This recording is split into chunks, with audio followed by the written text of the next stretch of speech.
Welcome to the Shameless Plug with Crimson Vibes and Denise's Creative Mind.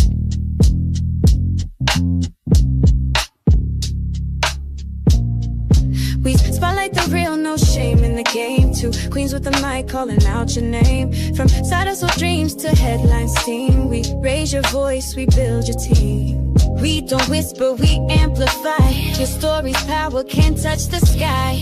This ain't luck, it's divine design. You show up and we align. This is the Shameless Plug, we show you love. Co-sign, you shine like stars above. Dinner trend, the dream tag team. Plugged in, turned up, shameless and supreme. Let them watch you break the mold. Your biz, your brand, your story too. You're next, you're bold, the space is yours. We open paths, unlock new doors. No filters needed, just your flame. We hype your purpose, speak your name.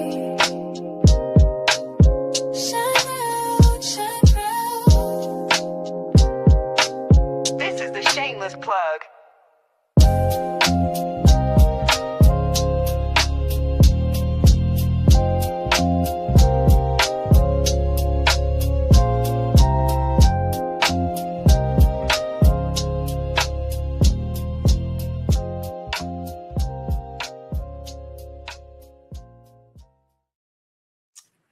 Hello. Welcome to another episode of the Shameless Plug podcast. I am Deneen Akana. And I am Denitra Taylor. What's going on, everybody? D&D together. Dynamite and Doom. I don't know. Well, hold on. What the hell is Doom? Wait, Doom? You gonna think of nothing better than the word Doom? You Doom. I could think. Okay, I'll be Doom. I don't care. Okay. I don't care. I'll be Doom. I don't care. That's a damn shame. Well, I am glad to have you back this week. Oh, never mind. You know what D&D stands for? The dynamic duo. That's what that is. That's because we doing the comic book theme tonight. So you want to do dynamic duo, okay? All right, I can go with it together. Yes, you are absolutely right. Well, I want to say I missed you last week. We were supposed to go live last week, but I'm not even going to tell you what happened. Huh? Oh, okay.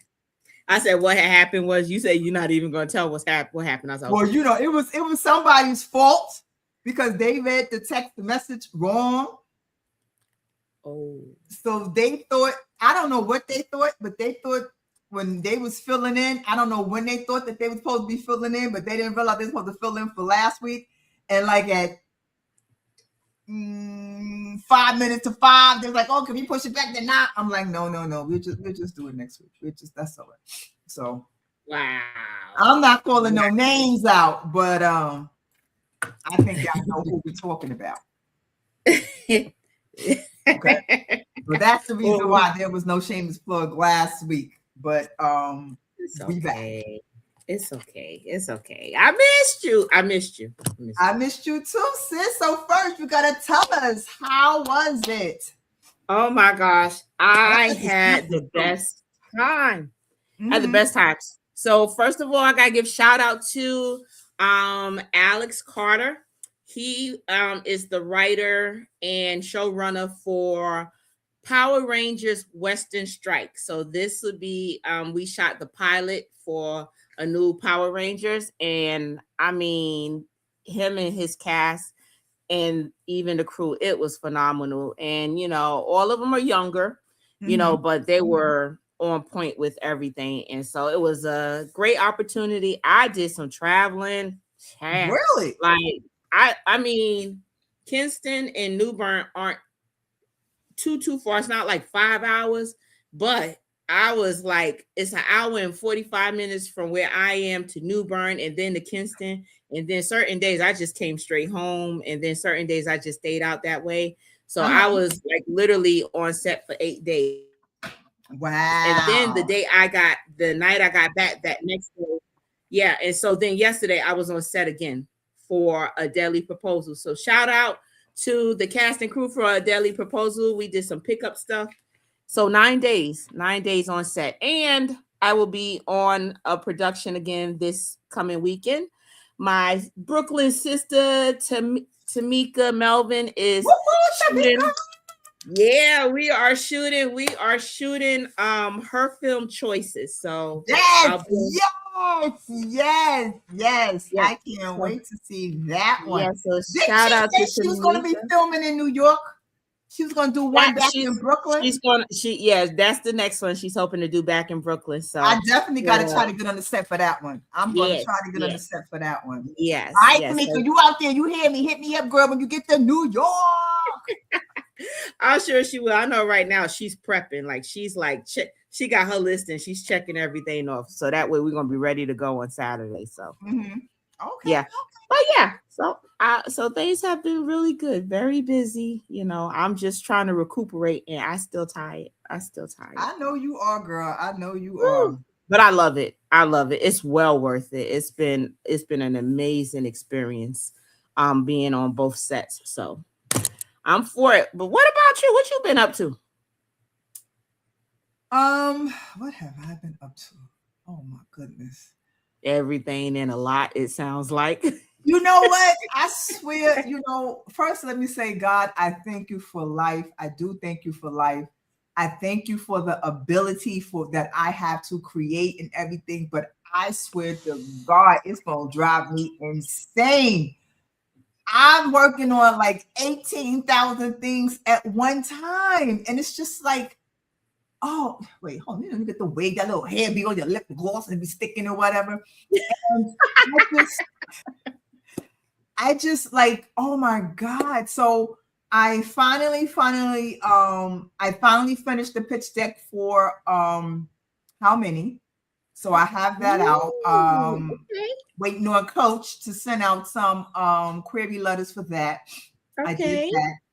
And so that was that on that end. And then I finally launched my line Luxuria, which is kind of like I do the digital products, but I just wanted to have like a special digital image. So I launched that and with some stickers, and I'm about to finish up this journal. Then I started doing a short story rom-com that I'm going to do digital, an ebook that I have to finish editing on that. I'm like, I swear to God, like there is not enough hours in the day, and and it's funny because people I know, and people are like I'm doing one thing, and what's so frustrating is like I'm doing one thing and I'm focused on one thing, and then something that happened and you're like, oh, okay, I could do this also, and then now went off to that one and sat, and then next so many unfinished projects that I have to finish. Yeah, I was about to say, you take your time, you spend time on them. I know. And then I haven't even gone live, but I haven't been live. I think I went live like Sunday. I've been live on Sunday. So I said in May, I'm going to try to commit to go live at least 3 to 5 times a week. I know I do Sundays. That's good. I'm hopefully can do Monday and Tuesday. Start early when I'm at work because work from home. But I don't want my boys to know so don't tell me. And start a little early because like I'll be on like I'll be so long. Like sometimes I'll be like 3, 4, 5 hours and whatnot. You get lost in what you're doing. I do, and then I still gotta play my Xbox. I gotta get to my Xbox. Yep. And I'm just so exhausted, and my brain won't shut off. And I don't want it to shut off because if it shut off, then I'm dead. And Lord knows I don't want to be dead. Don't want that. So, right. I don't want that, So I'm just, I just gotta find a way. And it's funny because people are like, oh, I don't know what I'm going to do when I'm retired. I'm like, what? Please, my day is filled for when I retire. Okay, from up at 6:00 in the morning to like 9, 10, 12. My day is filled just with this creating and doing this and doing that. I am filled. I have something to do every day, all day. But I love it. I'm not gonna lie, I love it, and I wouldn't trade it for anything in the world. I wouldn't. Oh, that's awesome. No, I wouldn't. So if you out there, please check me out. You see the link right down there. Yeah. Denise Creative Mind. You can get your digital products, you can get your physical products, you can get all of that. I do customize. And that's another thing. I had somebody who wants to order some composition notebooks, so I had to do some designs for them for the composition notebooks and whatnot, and someone asked for a logo and some business cards. I've been doing that. I'm just like, oh God, I've been busy. That's what's up, sis. That's what's up. That's what's up. That's what's up. That is what's up. But like I said, I love it and I wouldn't change it for the world. Cool. That's when when it's something that you enjoy doing, it makes it that much more well worth it. Yes, definitely. So but and it's keeping me busy because I still have not forgotten the fact that it's still cold. Okay, because I still got my heater on.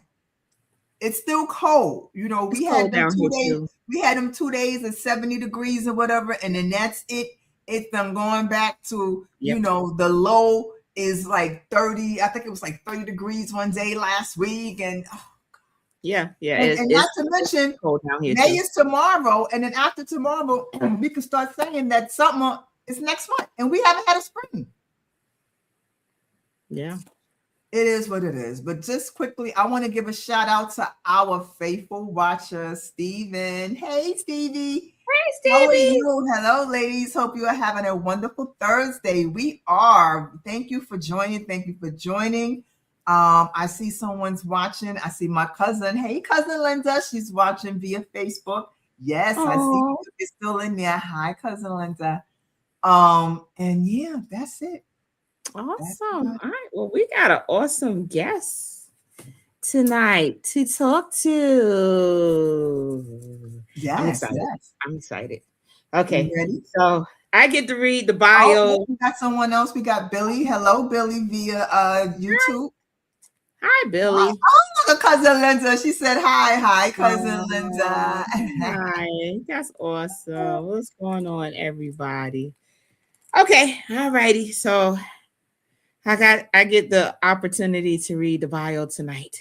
Yes, because this is your realm. You love these comic books, and I wasn't a comic book person and stuff. So go ahead, girl, take it on because this sounds interesting. So we have with us tonight Mr. Christopher Ford, and Christopher R. Ford is a storyteller and creator from Houston, Texas. His professional writing career began in 2017 when he published his first book, Playing Catch with Dad, a semi-autobiographical children's book about his relationship with his father. He turned that first book into a trilogy, following it with Shooting Hoops with Dad, which came out in 2019, and Kicking It with Dad, which came out in 2021. A lifelong fan of comics, he decided to take that love to the next level on February 18th of 2018, walking out of the movie theater after seeing Black Panther. I know that's right. For the first time, he knew he had to do something, create something. This led him to create and write Super Black, a docuseries to be helmed by Emmy award-winning director Time Fields, which is currently in pre-production. He also currently reviews comics for comicscrusaders.com, and now he feels it's time to bring Dark Pink to life, a story he has been telling since he was in college. Now, we do have the synopsis of Dark Pink, but I think we just need to talk to the man who actually created it. So let's talk to Mr. Christopher Ford. Hey, we gotta do our own sound. Hello. Our engineer is not here tonight, so we don't have any sound effects. So no, that's fine. It's all good. We clap it up for you. We clap it up. Thank you. I appreciate the warm welcome. Yeah. Thank you for joining. Actually, we need to be playing some Run DMC as his intro or whatnot, right? We really should have. I will be with it. You can put that add that in on post production. You know what though? But we ain't gonna do that because then. Wait, we don't know how to do that. Oh, okay. Well, they can play it, while they're Right. listening to it, Right, So right, everybody right. out there listening, just have my Adidas in your head as you're Exactly. listening to Right. Mr. Ford There you go. tonight. There you go. All right, so let's get into it. Denise said this is my wheelhouse because I love comic books. So I'll start off you start off with your first question. Well, let him introduce himself and let him Okay. talk about himself for a minute. Yeah, So tell us about tell everybody something they don't know about you, Mr. Ford.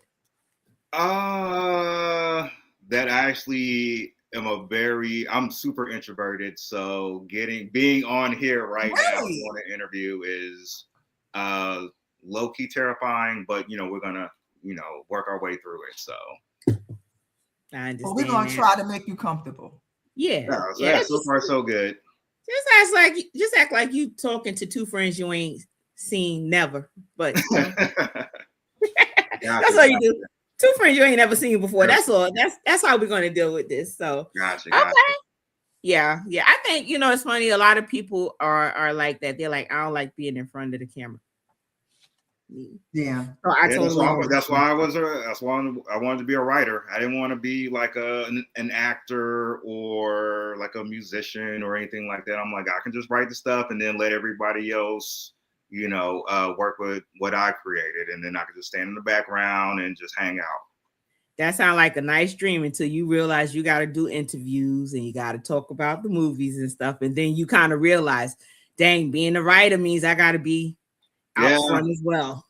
Yeah. I know, it's about time. I gotta get my face out there and start to promote it. Now that the project has gone from Kickstarter to just actual product out into the world. So I gotta, it's my baby. So I gotta make sure I treat it well and present it to, as many people as possible, because I think it's something that people will really enjoy. Yeah. And we know you're the creator of it, and I know you have a team behind you, but like you said, this is your baby, and can't nobody talk about Dark Pink like you can talk about Dark Pink. That's true. The ins and outs. So but it takes time, and it's a process. It's baby steps. So we your first step at that. So we got you. Don't worry about it. Thank you. Appreciate it. Yeah, no. Thank you guys so much for reaching out and for having me on. I'm just happy to be here. Even I'm a little nervous, but I'm happy to be here. So don't be nervous. Yeah, don't be nervous. Don't worry about it. By another 5 minutes, you're gonna forget. You're gonna forget all about that. You're just gonna be chit-chatting. That's it. I about to say that's exactly it. So we'll, you'll get a question, and before you know it, it's just a conversation. It's just gonna, before you know it, it's gonna be 9 o'clock. Exactly. Trust me, it happens to us all the time. All the time. Since you want to start with your first question? Yes. Okay, so what moment from your relationship with your father inspired Playing Catch with Dad, and how did that story grow into a full trilogy? Well, basically when I was just getting into my professional journey of just trying to become a writer, I worked in the music industry for a long time. And to be honest, I worked on some stuff that didn't really glorify us, and represent us in our totality. So I wanted to kind of get away from that. And if I was going to create something and put something out myself, instead of working for somebody else and putting out their stuff, I wanted to create something that was positive. And one of the first rules of writing they tell you is to write what you know.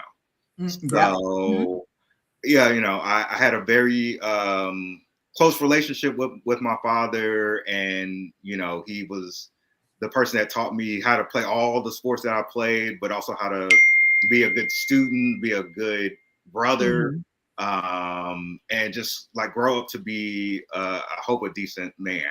And so I was like, well, that's something I can draw from my experiences and create something positive. And there can never be enough positive Black imagery out in society today. No one can tell me any different. So father and son relationships are one of those things that aren't showcased enough And so I was like, I'm going to create that. And I can take from my own experience having a really positive, really good relationship with my father and turn that into something that, I can put out there for young people to see and to hopefully enjoy. So that's where that came from. That's what's up. Shout out to all the fathers out there that are doing the darn thing and, having those relationships with their kids, because, society doesn't always show that. Right. We always hear about the toxic end of fatherhood. So shout out to all the ones out there that's doing what they got to do for their kids. That's awesome. I love that.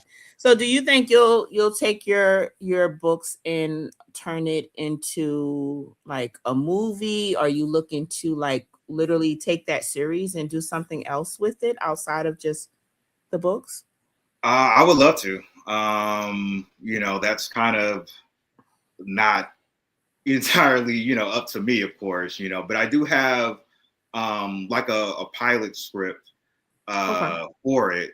And it's kind of the same thing with Dark Pink, as like that actually started out as like I wrote a television script for a pilot episode and a 2-hour film, because way back when I had the idea for it, I don't know how to draw, so I didn't think I would ever actually be able to make it a comic book. So I was like, well, I can just write a script for it. And I would love to turn Dark Pink into like a film or a TV show, and also like my children's book series into like an animated TV show, if at all possible. Like, I would absolutely love that. Well, we just gonna put it out in the atmosphere right now for the manifestation of that to come. Yeah, let's do that. Yeah, sounds good to me. Done. It's done. It is done. That is so true. It is done. Okay, so you mentioned that after seeing Black Panther, that was just your motivation. What specifically did that experience unlock in you creative wise? Like, what was it that was like, man, I got to do something now? Because it was just such an amazing display of like Black creativity, Black excellence, Black power, whatever you want. All positive things about Black people was like condensed into like a 2-hour movie. Right. And I was just like, the way I felt in that movie, sitting in that movie theater, because before it came out, like I already knew I was gonna love it. If they would have had to put a line in the movie like dissing me personally in the movie for me to not love it. But even going into it knowing I was gonna love it, actually sitting in there and watching it and really, really loving how beautiful and well acted and well shot it was. I was like, I want to create something that gives someone that feeling, the feeling that I'm having right now. What was your favorite part in the movie? Oh man. All right, your top 3 favorite parts.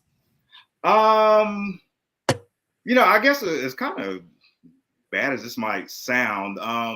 The waterfall scene where Killmonger throws T'Challa off of the cliff, because that's a very famous scene in the Black Panther comic books. And I did not know if they were going to like really put that in there, and to see it like something I read like 15 years before that when I was a kid, to see them like kind of execute it and then, have it done. And then when Killmonger turns around to everybody, because, he's asking them, is this your king, while he's, bludgeoning him. He throws him off the cliff and turns around and says, nah, I'm your king. And then the horns hit. I'm like, man, I could have just got up and walked out the movie theater right then and there. It was so cold but so cool. And I think I saw that movie in the theater maybe like 10 times. I literally paid to see that movie. Wow. Like a bunch of, because once it kind of got close to like making $1 billion, I'm like, shoot, I'm gonna throw in my little $15 Yep. here and there just to try and help it, become as big as it could be. It was that like transformative Yeah. for me, and I couldn't even imagine, like I was grown, when I saw it. I couldn't even imagine like 15, 16-year-old me like being able to see something like that, because at that time there weren't any Black superhero movies being made at all.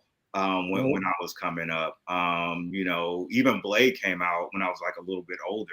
Yep.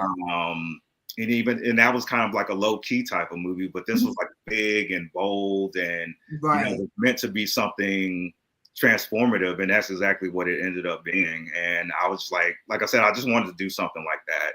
I mean, maybe not to that extent, but to have somebody see something that I made and be like, wow, that's a really cool representation of us. Gotcha. So tell us about Dark Pink and the hero in the story. Tell us what I'm not going to read in the synopsis. So tell us about your Dark Pink. Okay, so Dark Pink is a noir, like detective, monster fighting tale, like set in 1980s New Orleans.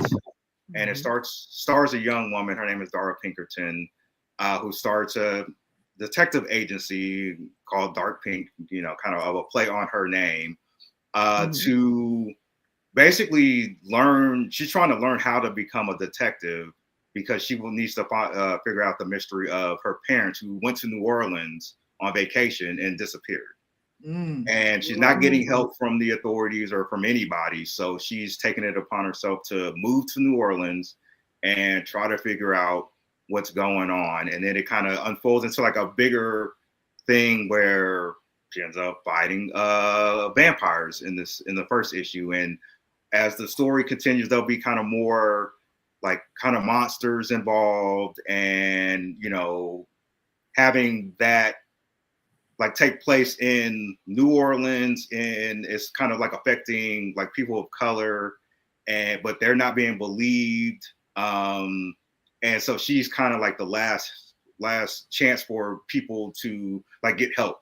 And so she's like gonna start helping the community, but also, like her goal is to figure out what happened to her parents as well.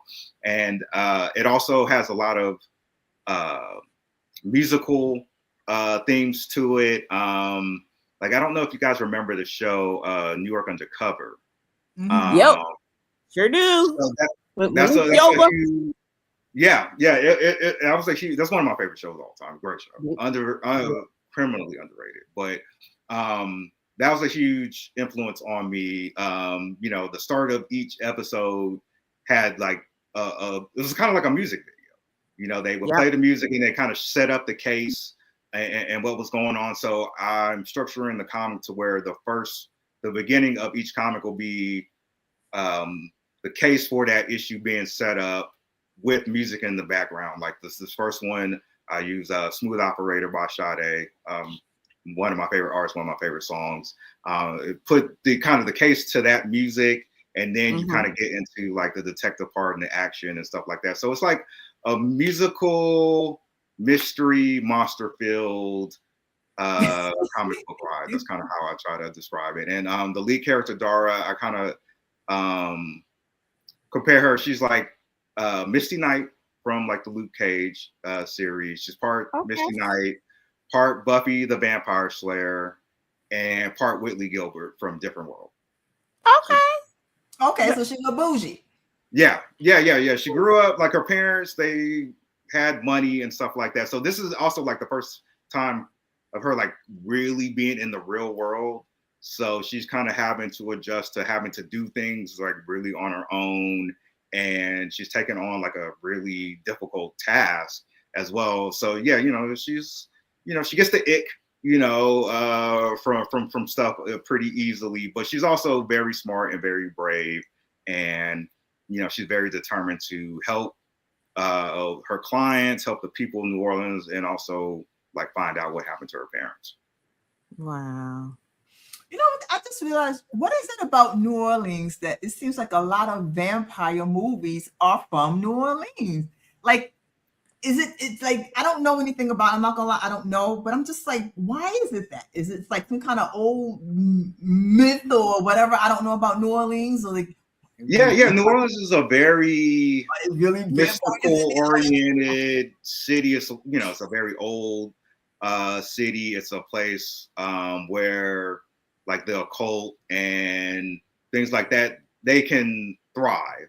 And it's a place where, if you said, "Oh, I saw a vampire over here," people would be a little more likely to believe you if you're in New Orleans and you're saying that on the French Quarter than if you're, in Los Angeles or Miami or something like that. And a lot of comic books are set like in New York City or like a fake New York City.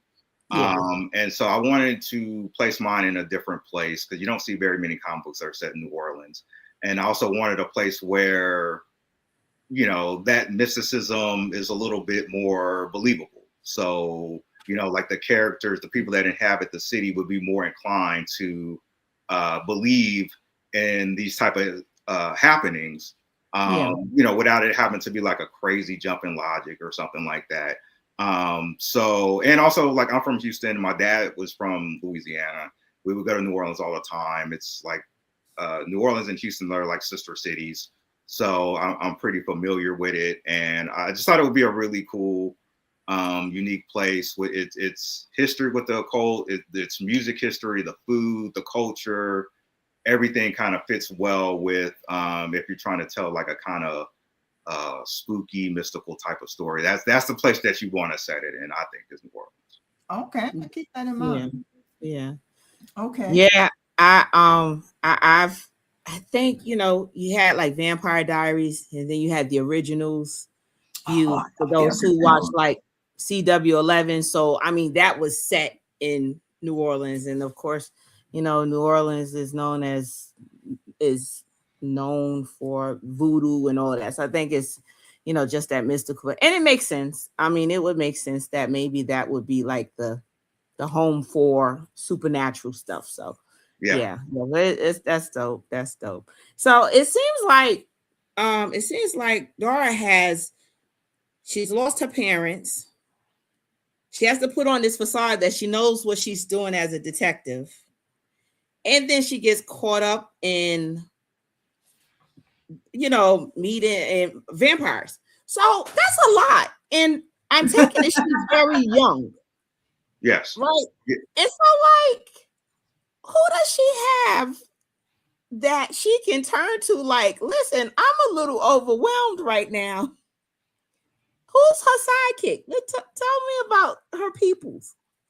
Yeah, so she's 22. She's like right out of college. Like in the world, like she graduates. They're in like upstate New York. After the graduation, her parents go to New Orleans on vacation, and then they disappear. And so she comes down a few months later. So she's like literally like fresh out of college. And yeah, so her sidekick is a young tech wizard. His name is Trey. He's a New Orleans native, so he can kind of like guide her and advise her. But the problem with Trey is that he's just as young as she is. Oh Lord. So sometimes it might be the blind leading the blind. I was just going to say that. but he's more logical and analytical than her. She's more works on emotion and intuition. So they kind of balance each other out as they're both trying to kind of figure out, like, how to solve these different cases. And his main job is basically try to make sure Dara doesn't get herself killed. So, and he's on it. He's on his job. How about it sound like he's doing a good job of it on it, because we need Dark Pink to have a lot of different additions and episodes. So yes, tell him stay on his job. Tell him stay on his job and make sure she. Since you got a question. So why do you feel that now is the right time for Dark Pink? I think the comic book, well, not even just the comic book industry, but all of the arts and popular culture, it's more open. and you have there are more opportunities to create like our own stuff. The gatekeeping only really exists on the highest levels, like in Hollywood and stuff like that. Okay.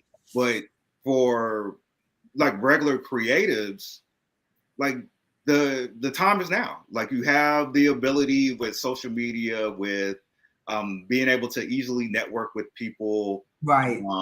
You can get your vision out to the world a lot easier. Like I said, when I was first when I first had the idea, I had the idea in 2006. But I was just like, well, I can't draw. I don't know anyone that can draw.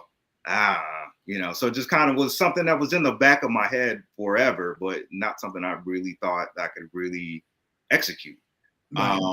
But we fast forward, to the last several years, and it's like, okay, I don't know how to draw, but I can get on Instagram and I can find all the people that work for Marvel and for DC Comics, and I can DM them and ask them if they'll do it. And, I was so fortunate enough to get 3 great cover artists, Robin Smith, Karan Grant, and Kari Evans. They've all worked for Marvel and DC. Wow. And I was able to talk to them about like my vision, like all the covers are like kind of iconic, like kind of pop culture things. Like we have the Malcolm X inspired cover. We have the Sade Love Deluxe album cover. The cover for that was done by Robin Smith. And then we have the Purple Rain inspired cover that was done by Karan Grant. And I was when I talked to Karan about it, like I just DM'd him basically on Instagram, and he was like, "Oh well, sure, I can do that."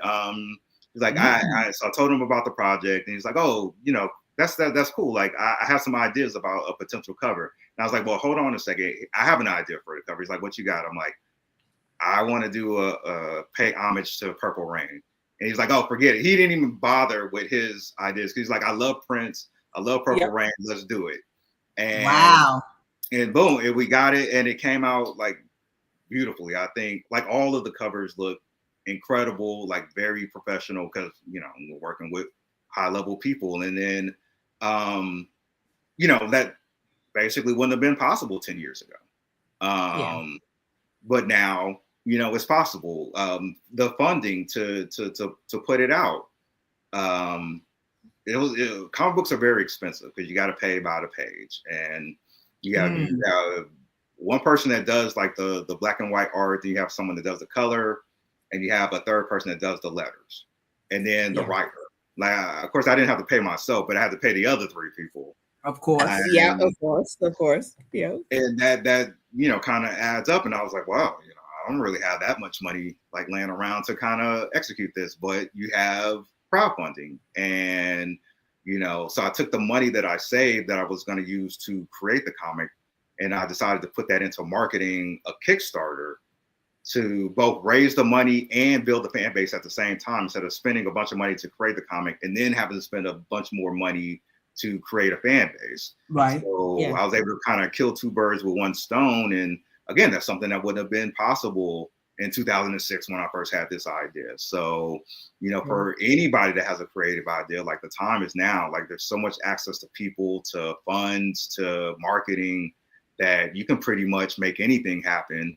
And if people think that the idea is good and it resonates with them, you can build a community, you can build a fan base, and you can put out your dream, and this was like literally my dream. And it came out, working with these artists, and visually it came out better than I even imagined, when I had the idea. Like I think it really looks great. And the reception I've gotten from people has been more than I imagined. Like I did not think that we would end up being in the top 1% of most backed Kickstarters, comic book Kickstarters of all time. Yes. Congratulations. Yeah, like I was trying to sell like 200 or 300. If I can get like 300 people to do this, maybe. But we ended up getting 1,720 backers, and all mind-boggling, but I Wow. was, it was all thanks to, having some great art and, Yeah. investing in marketing and promoting it. And then people, it resonated with people, like the character and the vibes, like people got it and they were down to support it. And I'm super grateful and appreciative of everything. Yeah. Nice. Now for the first edition, you have different covers. Did you guys keep up with which cover was more popular that that the clients wanted when they did the Kickstarter? When it's like, hey, I want this. Like I got Prince. That's just me. I Yeah, got that is the number one. That I was the figured number that. one. Yeah, I figured that. Okay. So no, are you okay? it's a great cover. It's beautiful. So I'm about to say, are you okay with me showing the cover to everybody? Oh yeah, please do. Like it looks great. I'm very proud of that. Oh, I'm man, more proud of Purple rain, purple rain. I don't know. I can't show No, it you can't because see the it. filter's on. Dang it. I forget about this filter. Anyway, it is a beautiful cover, y'all, and it happens to be my favorite. But I was saying to myself, I was like, now I gotta go back and get the other covers. My second cover that I really wanted. So I'm sure I will be. I might just collect them all. You know, I don't care if they're all the same comics. I might just collect all the covers because the covers are fantastic. They are Thank truly you. Thank fantastic. you. I'm really Yeah. glad that you're like, I'm like, yeah, we like those are some of the early things that I had visions for. Like I knew the first time when I first thought about the comic, I was like, okay, I got to do a Sade Love Deluxe cover because it just looks beautiful. It's very, it like draws emotion and her with her like golden bionic arm would make that pose and everything to just really stand out. So I had to do that, and I had to do the Purple Rain because Prince is my guy, and like there was no way that I wasn't gonna do that. So and I'm just really glad that they came out so well. Like I said, all the art was so much better looking than I could have even imagined. Like, and it's just like a really big shout out to all the artists that worked on the project, like some truly, truly talented men and women. So, and I appreciated them like working with me. Cool. That's awesome. So now, are you guys in the works for the second edition? Are y'all, having powwows about it? Thinking about what it's gonna look like? Yeah, a little exclusive. I haven't really said this out loud to anybody that doesn't. Oh wait, we can exclusive. Hold on. You can whisper it to us. We listening. Go ahead. You can tell us. We can share it. We're all there. So I have the second issue. The outline is done. I just got to work on the script, but I have the 4 covers, the ideas for them, and Robin Smith, who did the Sade one, this one right there. She has signed on, so she's gonna do another cover for us. And PJ Kaiwa, who did all the inside art, he's signed on to do the inside art for the interior art for number 2. So Nice.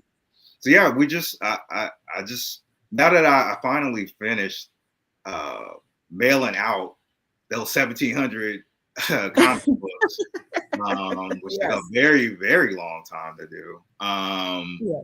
Now I'm finally able to really sit down and start to get work done on the second one. So I'm hoping to launch the Kickstarter in early summer and have it done by midsummer, so the book can come out early fall. So number 2 is definitely coming sooner rather than later, hopefully. Like I learned a lot through this whole process. It took me forever to do this one because I didn't know. Of course, you should be learning. Yeah, definitely learning on the job for that. But I learned a lot. I know how to work with the artist now more efficiently, and like how to like kind of break down the pages. Because writing a comic book script is like completely different from writing like a television or a film script. It's different from writing a book. Because basically it's like you have a page and it's like, okay, I have 3 squares on this page or 5 squares or whatever it's going to be, these panels. And so I'll just have to basically write a description of what I want to happen in this square. And then write if there's going to be 1 or 2 lines of dialogue in that. And that kind of, and then the next one has to be, it can't be necessarily what happens right next, the very next thing. Like in a movie, you have people sitting there walking or talking or whatever. It's like the next thing has to be something that happens 45 seconds later. And but it still has to, you have to structure it in a way where that first panel and that second panel, they make sense. Right. Even if a person is sitting down in one and they're punching somebody in the second, you got to set it up in a way that kind of leads to all of this stuff. And it was like a huge learning experience. Like my first script, I just tried to convert the television pilot into a comic book script, but it was like 100 pages. And I was like, well, I know how that can be. Yeah, I was like, this isn't gonna work. So I had to cut it down. But I hope one day, like, I could really remake this issue #1 with the full script, the extended version, right? Yeah, because there's so many things in Dark Pink #1, in the official one that is out. The entire story takes place in like 3 days. Yeah, like a 3-day span. In the original version of it, this is like a week and a half long thing. Like I literally had to cut 2 characters out.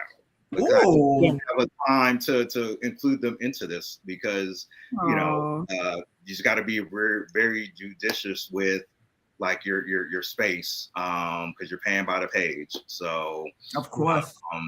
So yeah, I would love one day to do like the 100-page version with the additional 2 characters and the other 7 days of stuff that she was doing. So yeah, that's one of my goals. One day, maybe like for the 5-year anniversary or something like that, I can swing that. So that'll be here before you know it.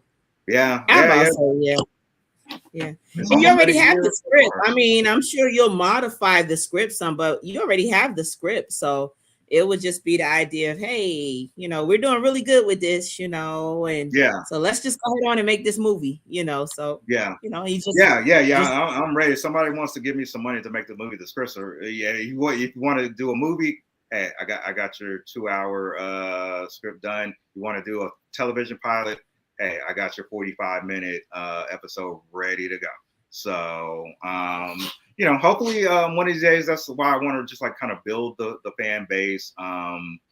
Like I said, I've gotten really positive responses. I think people really like the character. They really like Dara. She's very relatable. She's a person that I wrote her. I wanted her to be someone that people would root for. There's a lot. One of the big things right now in a lot of pop culture is kind of like the anti-hero or the person that you kind of hate watch, and you can't wait. You're watching the show, can't wait for them to get theirs. Right. And I wanted to do something different. I wanted to, since I hope this to be a very long-running project, I wanted to create someone that you want to go on a long journey with. That's why right now she's very green, she's very raw. She does something really dumb in Dark Pink #1, and Trey calls her out on it, but she's like, hey, I don't know what I'm doing. I'm trying my best. Like, this is the best idea I got, so I don't know what you want me to do. But I want her to go on a journey and grow and mature. So like when we get to like the 90s, like we're in the 80s right now, we get into the 90s and she gets into her 30s, like she gonna be so cold-blooded with it and be a real expert or in a real like top flight, top shelf hero. But it's a journey. Like I wanted to go from like literally the very beginning to and we watch her grow and mature and become like a real like superhero. Okay. I got one quick question. So how you feel now? You still nervous? No, I'm See, doing told you. I said I because told you. we already at 8:50. I know. We got so into it. I just want to give a quick shout out because we had some people that were saying hi to Cat Calls. Thank you for watching. And we have Nina Ja. Ninja. Yep. Ninja. I like that. That's cute. I know, right? And then Cole's cat gives a clap and a now that emoji. What is that? Power up that arm fist. Is that that means strong or strong going. Okay. Yeah. All right. Thank you guys. Shout out to you guys. So I got our sister Tamika is on. And yes, says, Tamika. I miss Tamika. I saw her. Where is she? I saw her. I thought I saw she her at the bottom. Somewhere. There she go. Hey, Tamika. Yes. Oh, that's awesome. Well, I know. Wait, sis, you got a question because I'm gonna do our rapid fire. Like, I got a quick question. Yeah, okay. So, if you could turn any actor that's out now, or let's just say now, into a superhero and write a comic story about him, who would you choose? Oh wow, that's a good one. I would want to do something with Michael B. Jordan. He's so hot now, right? He's a big comic book fan. So I think working with him would be pretty cool. I think we could probably cook up something. What about female? If that's the case, then you got to say my girl Tiana, right? No? Oh yeah, Tiana Taylor. Oh, I could see her playing it. Yeah. She looked like would be hot, right? Yeah. She looked like she got the same shape as Dara, so she could probably pull that off. Miss Taylor, if you out there listening when Dark Panther comes the movie, yeah. We can give you the audition. Just walk up and get your role. I would not turn that down, not at all. So if anybody out there knows, Miss Taylor, tell her. Yeah, tell her to come get us at Dark Pink Comics on Instagram. Hit the DMs. I will respond immediately. You said immediately. Yes. Immediately. Yeah, not a problem. Oh, that's awesome. All right. Well, we're just gonna do just rapid fire, this or that. It's just a couple of questions here. So, and I'm gonna hit you with the first one: Marvel or DC? Marvel. Yes. Or comic. Okay, gotcha. Favorite superhero of all time? Black Panther. All righty. Writing at night or early morning? At night. I can't do anything in the morning. I gotcha. Pen and paper or laptop? Pen and paper. I know that's right. What is your go-to snack while you're writing? Oreos. Ooh, Oreos is good. Okay. No, we already answered that question. Biggest writing pet peeve?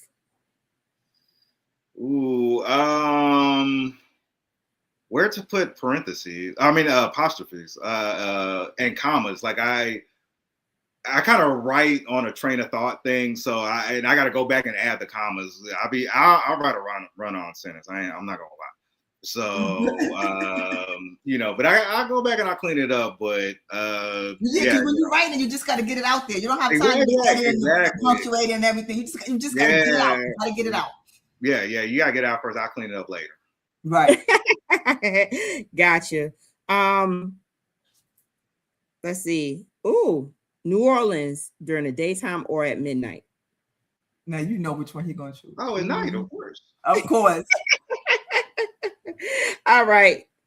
Okay. So for him, human, supernatural, or something else entirely?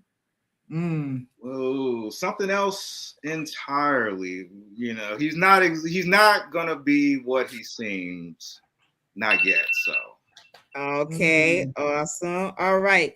Dara's golden bionic arm, magic, or a hybrid for her? Oh, that's kind of spoiler. No, boys, if spoiler, don't answer it. We can move. I'll move past it. I don't Yeah, want to. there's some stuff going on with the arm that we'll explore Okay. through the series. It's bionic at its core, but there might be some other stuff going on too. Maybe not. Gotcha. And last one. Finish this sentence. Storytelling is blank. Therapeutic. Mm. Yeah, like expressing myself because I'm an introvert at heart, so like I don't really go out there and just talk and express myself all that much, but I can do it when I'm writing. Like I'm a much better writer than talker, I guess, so to speak. I got you. I Makes definitely sense. understand that. Yeah. I can understand you. It's something about writing than talking what's on your brain, right? I don't know. It's like when you writing, when you think about something and you try to speak it, it just doesn't come out right sometimes. But it's just something about writing it down. Yeah, So no, yeah, I agree 100%. I can agree with that. There's no Well, interference. how yeah. Tell the people where they can find you. Where can they find Dark Pink now? And you got to keep us abrupt on when the next Kickstarter starts so that we can promote it on the show for you as well. Yeah, absolutely. Yeah, Dark Pink is available now. If you can go to darkpinkcomics with an s.com. Order. We got all three versions of the comic with the covers. We have art prints with some of the art from the Marvel and DC people. We have T-shirts that I think are really cool, that look really nice, and they're high quality shirts too. And yeah, you order it. I'm the person that's packing it up and shipping it out to you directly, so you can get it right from me. We're on Instagram at Dark Pink Comics, Facebook Dark Pink Comics. I'm on Instagram at Talented Mr. Ford, MR for the Mr. And we're on Threads too at Dark Pink Comics. So yeah, we're all over. You just Google Dark Pink Comics and all the stuff will pop up. And yeah, like I said, we're shipping now. I just ordered a couple hundred extra. So like we're strong, ready to go and ship these things out. And yeah, I'm gonna be all I'm doing is shipping out Dark Pink 1 and working on writing Dark Pink number 2. So that's what I'm talking about. Yes. I love it. Yes. I love it. Well, I'm gonna be putting in my order for the other two other two covers, because I was like, ooh, yeah, now I gotta get the other ones. I think I gotta put in one too. Yeah. I appreciate the support. Like every bit counts. Like, it was a long journey to get it done, and I'm just really glad people are enjoying it. And I can't wait to deliver more and continue to tell the story and put out a strong Black female lead that's kind of doing her thing out there, and showing people what we all can do. Right. That's right. That's awesome.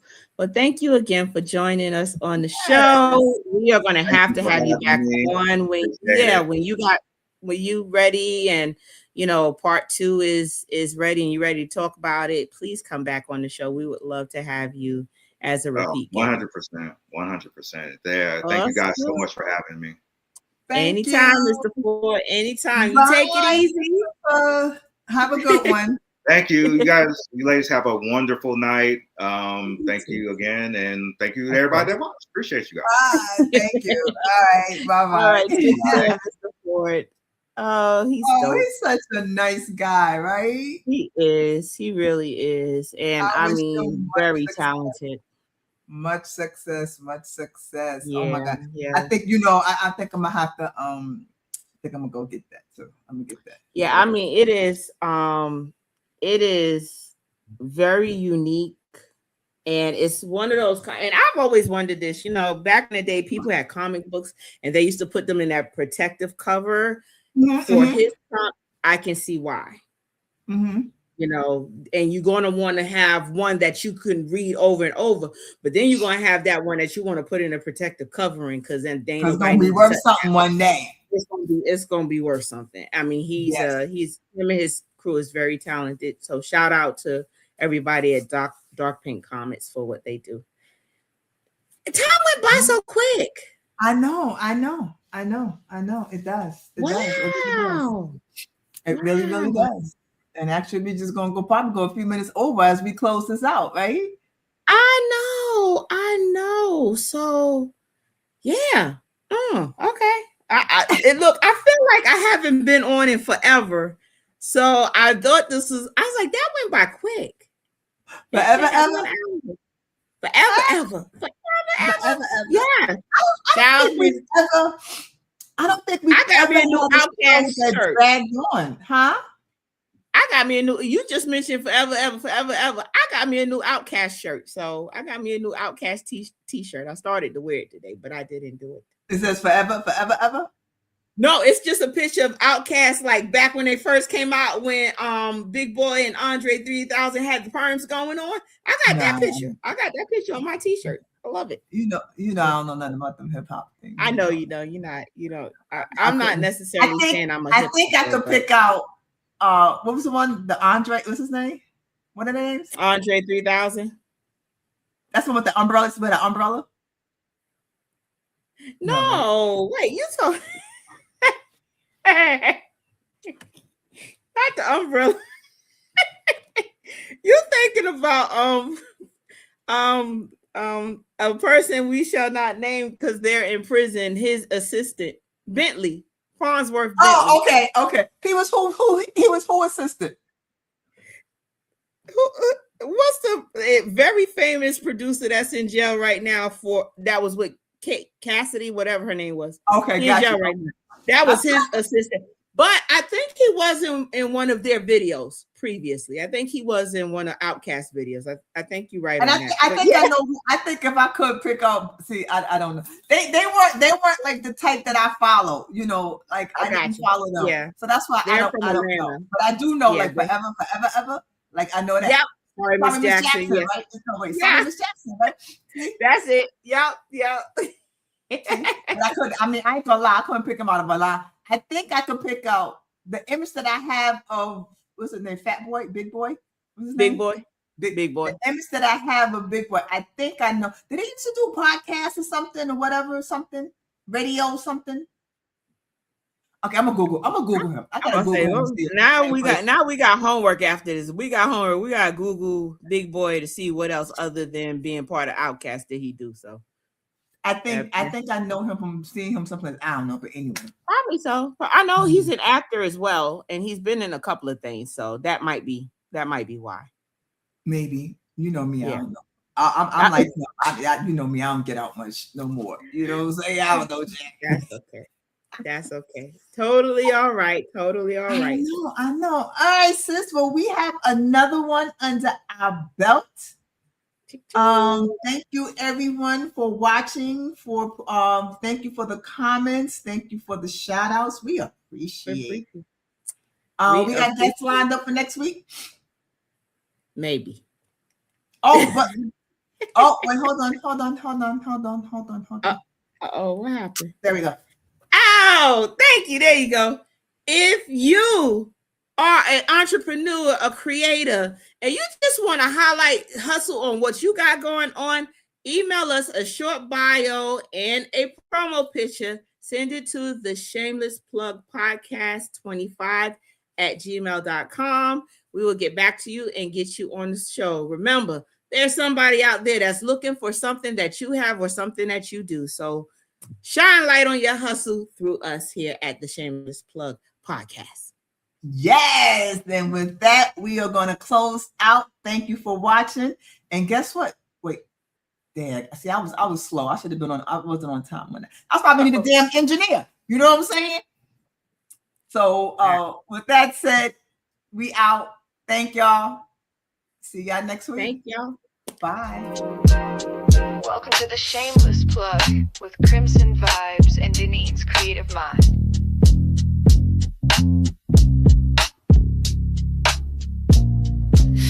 Spotlight the real, no shame in the game. Two queens with the mic calling out your name. From side hustle dreams to headline steam, we raise your voice, we build your team. We don't whisper, we amplify. Your story's power can't touch the sky. This ain't luck, it's divine design. You show up and we align. This is the shameless plug, we show you love. Co-sign, you shine like stars above. Dinner trending, the dream tag team. Plugged in, turned up, shameless and supreme. Let them watch you break the mold. Your biz, your brand, your story too. You're next, you're bold, the space is yours. We open paths, unlock new doors. No filters needed, just your flame. We hype your purpose, speak your name.